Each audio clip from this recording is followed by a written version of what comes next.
સાદું વ્યાજ અને ચક્રવૃદ્ધિ વ્યાજ વચ્ચેનો 2 વર્ષનો તફાવત શોધો. જ્યારે સાદું વ્યાજ અને ચક્રવૃદ્ધિ વ્યાજ વચ્ચેનો 2 વર્ષનો તફાવત શોધવાનું કીધું હોય ને ત્યારે હંમેશા આ સૂત્ર યાદ રાખવાનું. જો PR² એના છેદમાં 100 નો સ્ક્વેર. ક્યારે? કે જ્યારે 2 વર્ષનો તફાવત કીધું હોય સાદું વ્યાજ ને ચક્રવૃદ્ધિ વ્યાજમાં, બરાબર.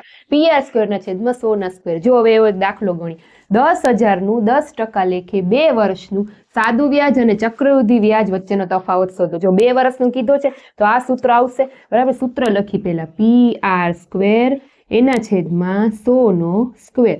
હવે તમને બધાને ખબર છે P એટલે શું, તો કે 10,000. 10,000 ગુણ્યા R એટલે કેટલા આપ્યા છે? 10% વ્યાજનો દર, બરાબર. 10% એટલે કે 10 નો વર્ગ. ટૂંકમાં આપણે 100 પણ લખી શકીએ. અને નીચે 100 નો વર્ગ એટલે 100 હું 2 વાર લખી નાખું. જો આવી એટલે 100 નો વર્ગ થાય. અહીંયા હું એવી રીતે કરું. જો 10,000 ગુણ્યા 10 નો વર્ગ એટલે શું થઈ જશે? સીધો 100 છેદમાં કેટલા 100 છે? 2 વાર 100 છે, બરાબર.